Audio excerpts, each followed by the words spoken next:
Eh bien, toutes ces antennes et tous ces regards électroniques et autres que vous voyez en ce moment même braqués vers la mer en direction des côtes de Saintonge ne sont pas là, vous vous en doutez bien, pour regarder voler les mouettes. En fait, aujourd'hui, c'est le grand jour de la semaine à Cordouan, c'est le jour de la relève. Il y a déjà un bon bout de temps que nous sommes là sur le chemin de ronde du phare en train de guetter, et si vous nous voyez habillés comme nous sommes, c'est pas pour le plaisir de se déguiser en marin, mais c'est parce que le vent de nord qui souffle en ce moment est vraiment très frais. Il a neigé cette nuit sur la côte, il a même neigé un peu sur le phare, c'est vous dire. Donc nous attendons la vedette des ponts et chaussées, qui est partie il y a quelque temps de la pointe de Gavre et qui vient vers nous avec à son bord d'abord un gardien, le nouveau gardien qui va remplacer celui des deux gardiens de Cordouan qui a terminé son temps réglementaire de 14 jours, c'est-à-dire M. Berthoud, qui est à mes côtés, qui va lui retourner à terre, qui nous amène aussi du ravitaillement, des vivres, du matériel, puisque cette vedette constitue le seul lien entre le phare de Cordouan et la terre. Nous commençons d'ailleurs, nous, à distinguer le bateau qui se trouve tout de même très au large, trop loin pour que nous puissions vous le montrer d'ici. Aussi, je voudrais demander à notre hélicoptère et au caméraman Pierre-Maurice qui se trouve à bord s'il peut nous faire voir ce bateau de plus près. À vous l'hélicoptère.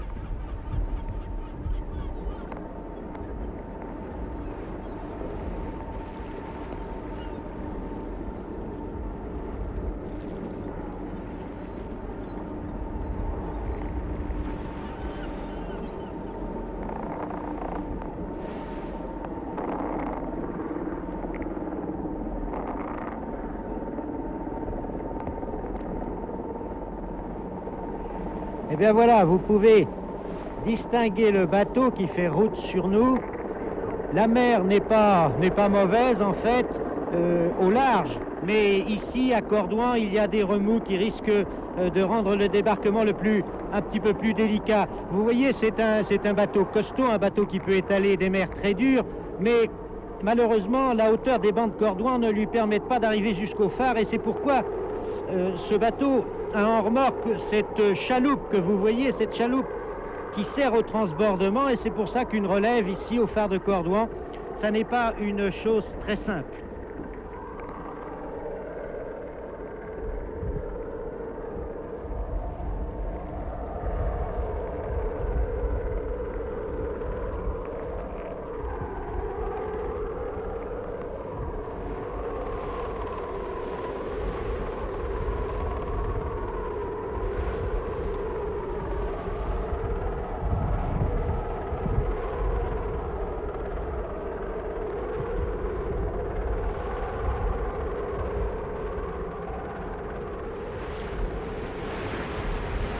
Eh bien, nous, ici, au fond, nous n'avons qu'à attendre. Pour le moment, nous avons la position la plus confortable et de très loin. Aussi, je voudrais demander à Robert Chapat, qui se trouve à bord de la vedette des ponts et chaussées, s'il peut, lui, d'où il est, nous expliquer comment ça se passe à bord. Allô, Robert Chapat, est-ce que vous m'entendez? Oui, Paul Guimard, parfaitement. Ici, la vedette Matelier. Nous avons quitté le Verdon, sous la neige d'ailleurs, il y a environ 30 minutes. Vous devez être assez surpris de voir qu'aujourd'hui, le temps est absolument découvert, absolument parfait, encore que ce ne soit pas une traversée de tourpeau. Je ne sais pas si vous recevez très bien nos images. Très très bien, merci. On vous voit, on vous distingue, et je vous reçois très bien aussi au point de vue son. Bon, en somme, la traversée n'a pas été trop compliquée. On vous voit avec des ceintures de sauvetage empêtrées dans votre ciré. Je suppose que ça ne doit pas être effectivement très facile. Je viens de quitter le passe avant pour aller dans la passerelle rejoindre le commandant Paul, à qui je vais demander d'ailleurs de venir quelques instants avec nous. Ça vous est possible, le commandant, ici? Une petite minute, quoi. Une petite minute. On arrive près de la relève.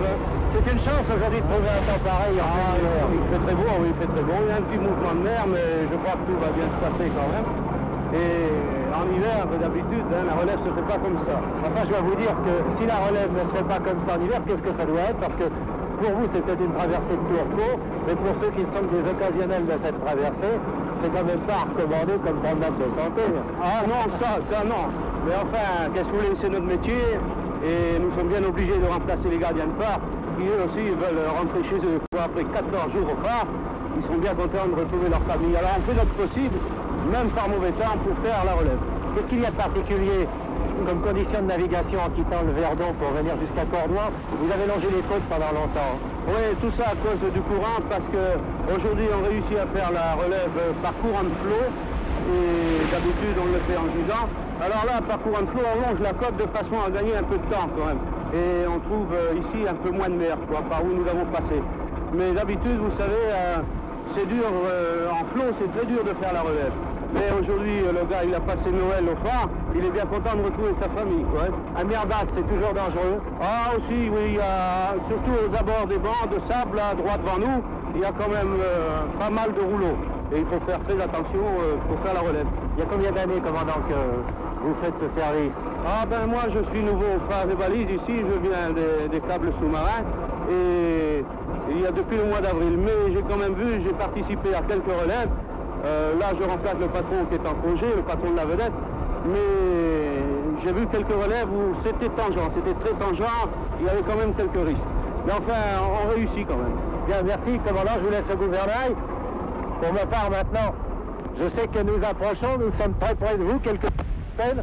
Et je voudrais, s'il vous plaît, gardien, c'est Jean Delobis. Oui, le voici, nous vous le présentons, qui va prendre la relève pour 14 jours. Oui, je vais prendre la relève pour 14 jours, le camarade vient de passer Noël. Et maintenant, c'est mon tour d'aller passer 14 jours et les 7 après de repos. Qu'est-ce qui est le plus difficile pour vous? De durer 14 jours dans le phare ou de traverser l'estuaire? On veut, vous savez, la traversée, c'est une habitude maintenant, ça, du beau temps, du mauvais temps, c'est l'habitude à la lampe. Et là, mon frère, c'est la solitude. Vous êtes gardien et même marin? Oui, il faut appeler les deux à la fois. Merci Jean Delobis, d'ailleurs tout à l'heure, Paul Guimard vous retrouvera. Messieurs, c'est avec vous que nous allons effectuer la partie la plus périlleuse, quoi, en un mot, de la traversée. Oui, périlleuse enfin. Faut être habitué, quoi. Embarqué à la rame? À la rame, bien sûr. Est-ce que vous avez eu déjà des incidents, pour ne pas dire des accidents, au cours de cette dernière opération? Oh, ben, il nous est arrivé de ramener la barque à se pleine, quoi. Obligé d'aller mouiller à côté du phare et dans le vélo, vite, et de recommencer. En principe, nous en aurons pour combien de temps? Oh, une petite demi-heure, quoi, si tout va bien. Une petite demi-heure. Eh bien. À part ça, ici, eh bien, que pourrions-nous vous signaler sinon que notre jeune ingénieur du son a eu quelques difficultés à s'acclimater, a eu quelques difficultés à traverser. Mais enfin, à part ça, tout va bien. Nous vous amenons les vivres promises. Et puis, tout ce qui fait qu'un gardien sait garder le sourire jusqu'au bout, parce que bien franchement, vous nous avez étonnés tout à l'heure. Vous avez quitté le Verdon avec une tellement grande facilité. C'est-à-dire, c'est une habitude, il faut prendre quand même son métier du bon côté, quoi. Merci. Merci. Paul Guimard, à vous. Eh bien, merci, et merci aussi pour les vivres. Vous savez, c'est une très bonne nouvelle, parce que le pain commence à être un peu rassis ici. Ah, mais il y en a. Eh bien, parfait, j'en accepte l'augure. Alors, monsieur Berthoud, ça fait plaisir, hein, après 14 jours de voir arriver le bateau? Ah oui, je pense bien, oui. Est-ce que ça vous est déjà arrivé, puisque je sais que vous êtes gardien de phare depuis très longtemps, est-ce que ça vous est déjà arrivé que la relève ne puisse pas se faire, que vous fassiez du rabiot, en somme? Ah oui, ça m'est arrivé quelques fois, oui. Oui, des 4 et 5 jours. Avant d'être à Cordouan, qu'est-ce que vous avez fait comme autre phare? Ben, j'ai fait les phares dans les Côtes du Nord, comme phare des Roches d'Ouvre, le Héau de Bréa. Oh là là, les Roches d'Ouvre, c'est pas une plaisanterie. Il faut combien de temps pour aller des Roches d'Ouvre à la côte? 5 heures. 5 heures? Eh ben dites donc, c'est autre chose que Cordouan comme durée. Mais est-ce que le débarquement, par exemple, dans ce phare-là, était plus ou moins facile qu'ici? Bon, c'est sensiblement la même chose, quoi. C'est toujours en état du temps, quoi. Oui, et puis vous autres, les gardiens et les marins, vous n'êtes pas faciles à étonner. C'est bien rare qu'on vous entende dire où c'était horrible, où la mer était affreuse. Dis non, il y a bonne brise, c'était un peu dur, et puis c'est tout. Ça, c'est le langage marin, hein? Eh ben oui. Bon, eh bien, le bateau est maintenant, je crois, à la limite des fonds du banc de Cordouan, à la limite de la zone qui ne peut pas dépasser sans courir vraiment un danger très sérieux. Et je suppose que maintenant, c'est l'opération de débarquement du grand bateau dans la chaloupe qui va se dérouler. Je ne sais pas si Robert Chapat est en position de pouvoir nous l'expliquer. Allô, Robert Chapat? Oui, en position, bien sûr, c'est le cas de le dire d'ailleurs. Actuellement, les marins qui vont effectuer le transport dans la chaloupe, les 5 même, parce qu'une extrémiste en a dû en ajouter un, se demandent si la traversée, et ils nous l'ont dit déjà tout à l'heure, pourra se faire normalement. Le vivre s'avère particulièrement difficile, encore qu'aujourd'hui, comme l'on dit, ça ne chahute pas trop, mais lorsque la chaloupe et le bateau, la vedette, sont côte à côte, on s'aperçoit qu'en fait, il n'est guère facile d'accéder de l'un à l'autre.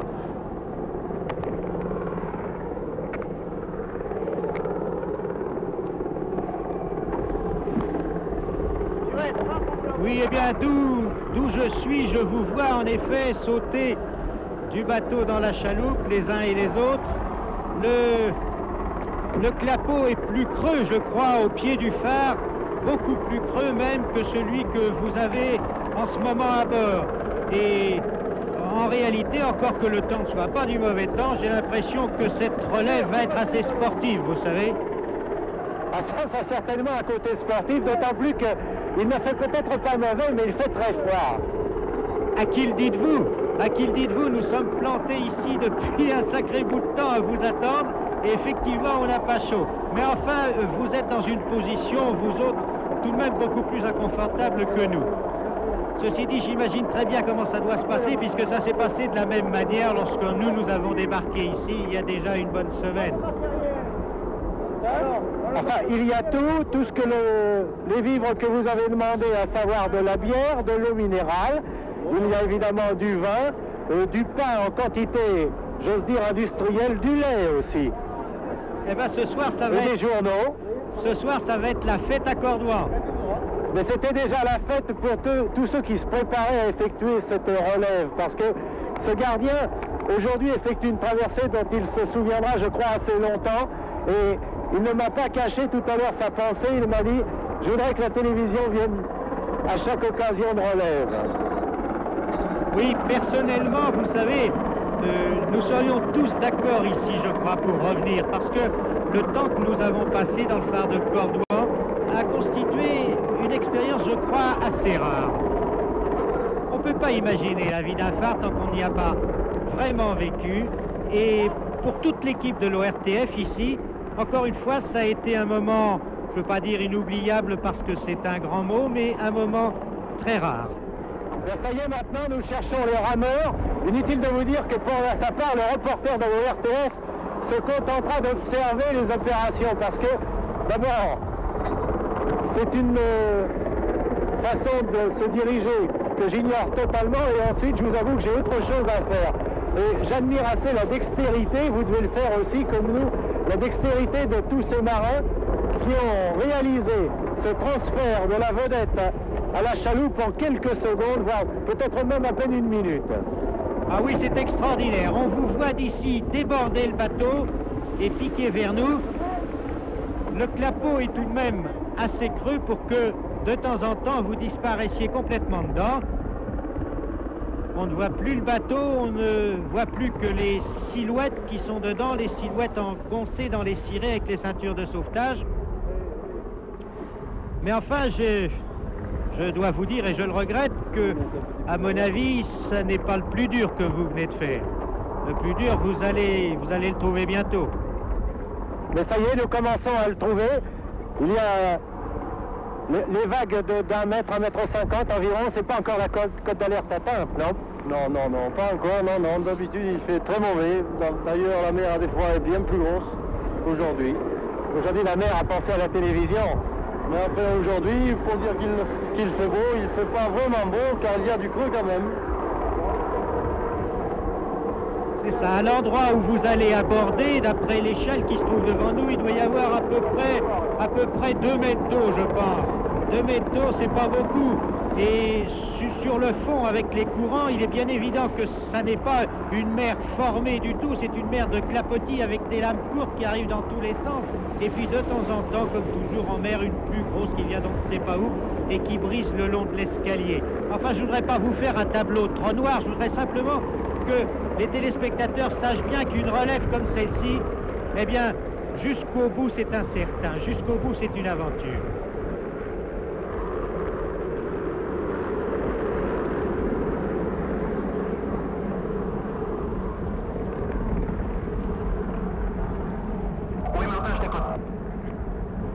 Allô, Robert Chapat, m'entendez-vous? Oui, parfaitement, Paul Guimard. D'ailleurs, nous ne sommes plus qu'à 80 mètres environ maintenant et c'est ici que nous abordons la zone difficile. Exactement. Exactement. Je vous aperçois d'ailleurs dressé dans votre chaloupe avec votre bonnet et votre ceinture de sauvetage et puis l'antenne que vous portez sur l'épaule. Oui, en effet. Maintenant, vous êtes à peu près à 50 mètres du moment difficile. C'est le moment d'avoir le pied marin. Exactement, oui. C'est facile à dire si vous saviez. Et puis on s'inquiète d'abord pour vous, bien entendu, mais vous savez qu'on s'inquiète aussi pour nos caisses de bière.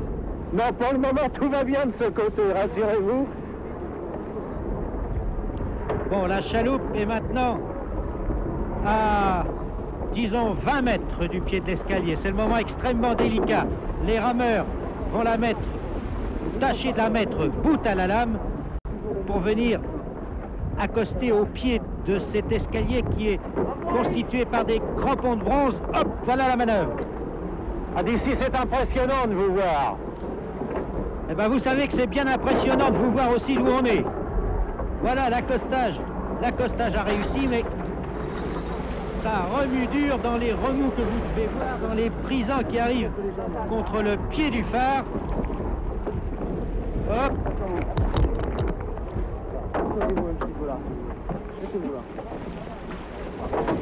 Vous voyez, quand on vous disait qu'une relève ici, c'est pas une partie de plaisir et que c'est une aventure, eh bien là, vous pouvez le voir de vos yeux. Hop.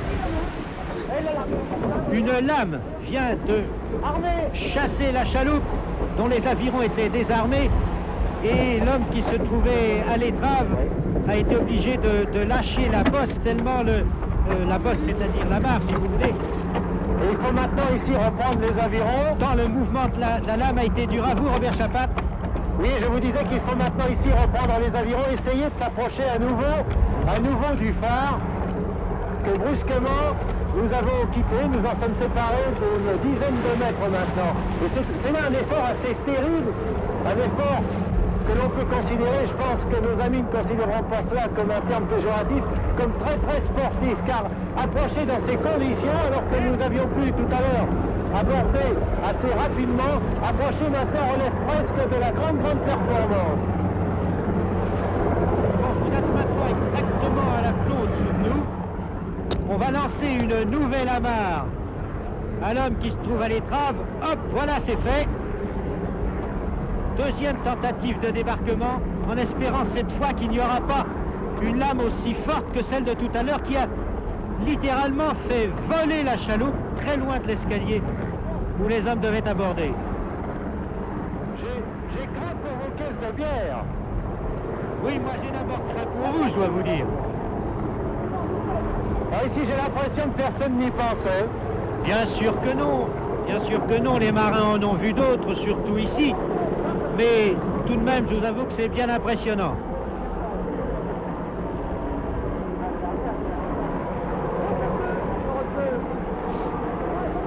Voilà, les deux amarres, celle de l'avant et celle de l'arrière, semblent solidement saisies. Et voilà, le premier homme vient de quitter la chaloupe et il monte vers nous. C'est le gardien qui assure la relève. C'est le gardien. Ouf, comment allez-vous? Ça va, merci. Avec du beau temps. Avec du beau temps, oui. Mais enfin, ça n'a quand même pas été tellement facile. Non, ça n'a pas été facile, malheureusement. Voilà, les caméras sont par Voilà. là, que nos spectateurs puissent nous voir. nous voir. Et puis voilà monsieur Berthoud que vous allez remplacer. C'est-à-dire, monsieur Berthoud, il va sur la terre. Maintenant, il va passer Noël, il va aller passer le premier à la maison. Ben, bien sûr. Est-ce que vous nous quittez tout de suite, monsieur Berthoud? Ah bah oui. Juste le temps de passer, la ceinture de sauvetage. La ceinture de sauvetage qui est réglementaire, mais qui, vous avez pu le voir, n'est pas du luxe non plus. Voilà, pendant ce temps-là, je suppose qu'on est en train de transborder les vivres. Eh bien, monsieur Berthoud, on a passé un bien bon moment avec vous. Je vais vous dire au revoir alors. Au revoir et bonne route. Voilà, et bien c'est maintenant le gardien descendant. Tenez, si vous voulez dégager le champ des caméras ici, qui va toujours par ses crampons de bronze essayer d'accéder à la chaloupe qui a ramassé pas mal d'eau à ce qu'on voit d'ici, n'est-ce pas Robert Chapat? Vous avez les pieds dans l'eau. Depuis pas mal de temps d'ailleurs, et à l'avenir je serai beaucoup plus prévoyant. Qu'avez-vous au pied? Des petites bottes. Ah, il aurait fallu des cuissardes, bien sûr. Oui, mais je les ai laissées tout à l'heure au Verdon, on m'avait dit qu'il faisait beau temps. Hop, c'est le moment où le gardien doit littéralement sauter dans la chaloupe en profitant d'une bonne lame. Et là, et voilà. Et voilà, eh bien, Bonjour. on peut considérer, je crois, que la relève est réussie. On est en train de nous transborder nos vivres. Qu'est-ce qu'il faut faire maintenant, M. Chapat? Eh bien, je pense que vous continuez votre transfert, messieurs. Ça va, on va laisser les vivres là-bas. C'est fini. Les vivres. Et ben voilà, Oui, chercher les vivres. je suppose que la chaloupe va maintenant... Oh là là, la chaloupe vient d'attraper une lame déferlante. Et je pense d'ailleurs... Voilà, les hommes sont actuellement en train de larguer les amarres et de remettre les dames pour armer les avirons, car c'est pas un endroit où il est bien sain de rester. Hop, une autre lame qui vient d'embarquer la chaloupe. Et maintenant très sérieusement pleine d'eau. Il y a les côtes de la mer ou les bas de mer tout de même. On s'en passerait volontiers. Bon, eh bien Robert Chapat, bon retour. Merci. Bon retour à terre. Voilà, vous le voyez sur votre récepteur, les avirons sont armés maintenant. Les avirons sont armés et la chaloupe commence à déborder et à mettre le cap sur la vedette qui l'attend à 5 ou 6 minutes d'aviron d'ici.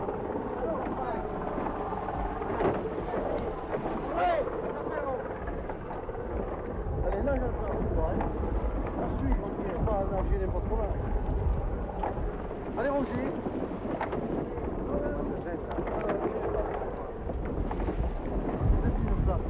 Eh ben, vous voyez, les marins vous l'ont dit, aujourd'hui, ça n'était pas du mauvais temps, c'était même pour la saison plutôt du beau temps. Alors vous pouvez vous rendre compte de ce que ça donne quand c'est vraiment la grosse mer, la grosse houle qui peut arriver ici, du nord ou du sud. Vous vous rendez compte de ce que ça peut être, cette opération à laquelle vous avez assisté vraiment minute par minute.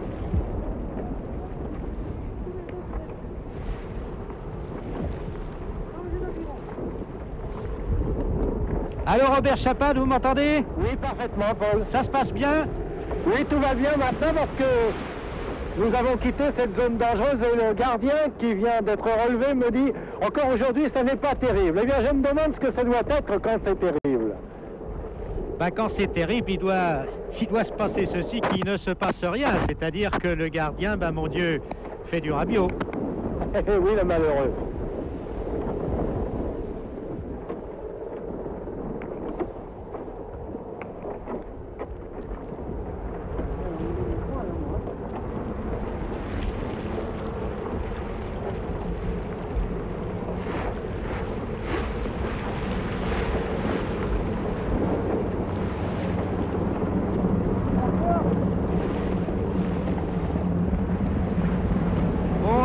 Allô, Robert Chapat, nous commençons maintenant à vous voir bien loin d'ici. Vous n'êtes plus vraiment qu'un petit bateau sur les crêtes du clapotis. Vous entendez peut-être le bruit de l'hélicoptère qui nous survole en ce moment et qui vous survole aussi pour donner aux téléspectateurs l'image la plus spectaculaire possible de cette relève. Et vous savez que vu d'ici, vu de la chaloupe, l'image est très spectaculaire de cet hélicoptère qui tourne autour du phare de Cordouan et vous, au pied de ce phare, vous qui disparaissez aussi. C'est vraiment une image assez extraordinaire, d'autant plus qu'aujourd'hui, Le ciel s'est mis dans le ton, si j'ose dire. Ah oui, je crois que si on avait voulu commander un temps sur mesure pour la fin de ce reportage en direct du phare de Cordouan, ben on n'aurait pas demandé autre chose. C'est la meilleure publicité pour la région, un ciel bleu en plein hiver, qu'espérer de mieux? Bien sûr. À quelle distance êtes-vous maintenant à peu près de votre vedette? Nous sommes à mi-distance entre le phare et la vedette, c'est-à-dire à 200 mètres de vous, 200 mètres de la vedette également. C'est ça, et 200 mètres à l'aviron et à contre-courant, puisque actuellement c'est le jusant, la mer vient de l'estuaire, du fond de l'estuaire de la Gironde, et c'est un courant qui est très important. 200 mètres à l'aviron, eh bien il faut tirer dessus, hein. Mais rassurez-vous, ces messieurs tirent dessus, et je dois bien vous avouer que lorsque l'on se sent transporté, lorsqu'on est transporté comme je le suis actuellement, on est un peu gêné. On voudrait pouvoir les aider. Oui, vous savez que aider, c'est pas facile dans ces occasions. Non, mais moi j'ai déjà beaucoup de mal à rester où je suis. Et s'il fallait qu'ils me demandent de tenir leurs avirons, ce sera un effort supplémentaire. Ah voilà que ça chahute un peu plus maintenant que nous arrivons vers la vedette pour nous. C'est ça, d'ailleurs, je vois d'ici que le courant vous dépale sérieusement sur la droite et qu'il va falloir le remonter à la force d'aviron, car vous êtes, ah oui, à quelques bonnes encablures de votre vedette, là. Une centaine de mètres environ maintenant. Mais nettement sur la droite, hein? Oui, oui, nettement sur la droite, oui. Il y a un nouvel accostage à opérer. Tout à l'heure, tout s'était bien passé. C'était passé très rapidement, même vous avez pu le constater, lorsqu'il a fallu faire l'opération départ. Maintenant, je pense que l'opération retour se fera aussi facilement. On nous attend d'ailleurs, le capitaine Paul nous attend, évidemment, sur la vedette. Ah, ça oui, je crois pouvoir vous dire que vous avez fait le plus dur. Et alors maintenant, si vous voulez, maintenant je vais vous laisser nous commenter en direct de la chaloupe l'opération de retour. À vous.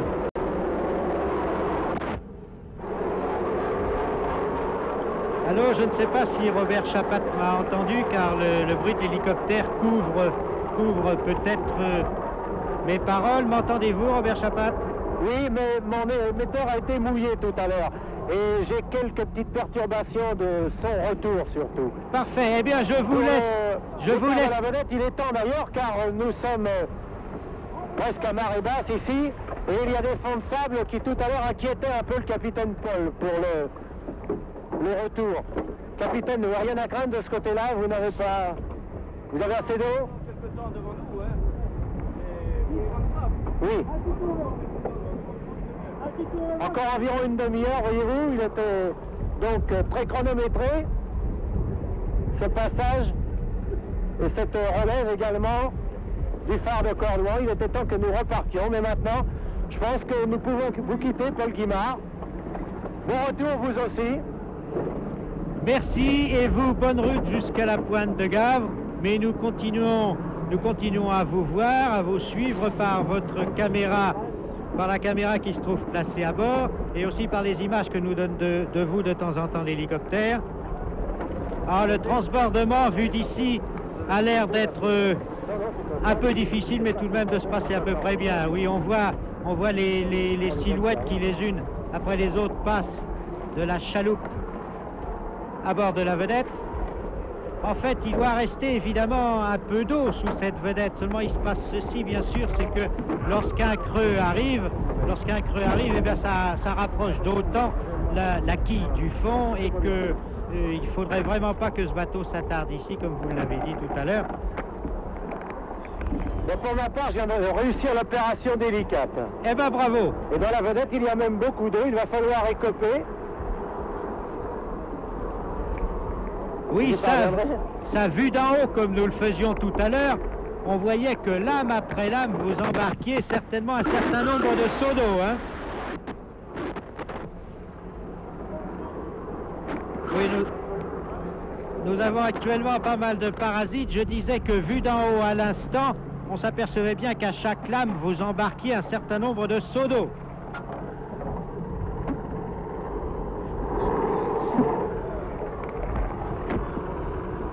Voilà, on distingue d'ici, je ne sais pas si vous pouvez les voir, on distingue les deux hommes qui sont restés à bord et qui, avec un seau rouge, sont en train d'écoper, tandis qu'on essaie de maintenir la chaloupe bord à bord avec la vedette. On essaie de la maintenir, mais le clapotis les fait tosser l'un contre l'autre assez sérieusement. Heureusement qu'il y a des défenses entre eux, des vieux pneus qui pendent le long du bord et qui amortissent un peu le choc.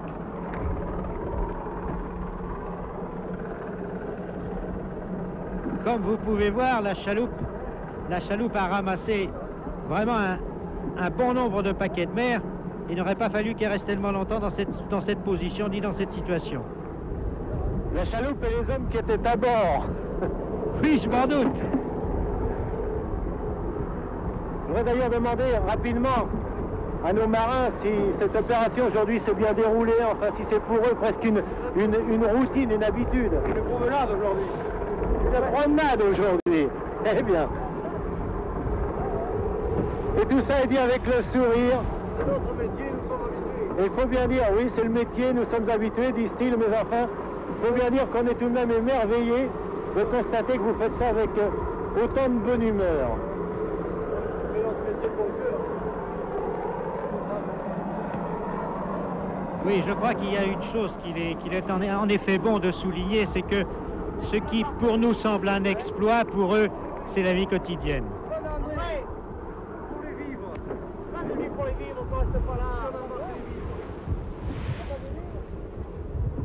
Vous entendez en ce moment les discussions qui se passent à bord, les discussions pour caser les vifs, pour faire je ne sais trop quoi. Enfin bref, la vie du bord, sans phare, sans préparation, vraiment en direct.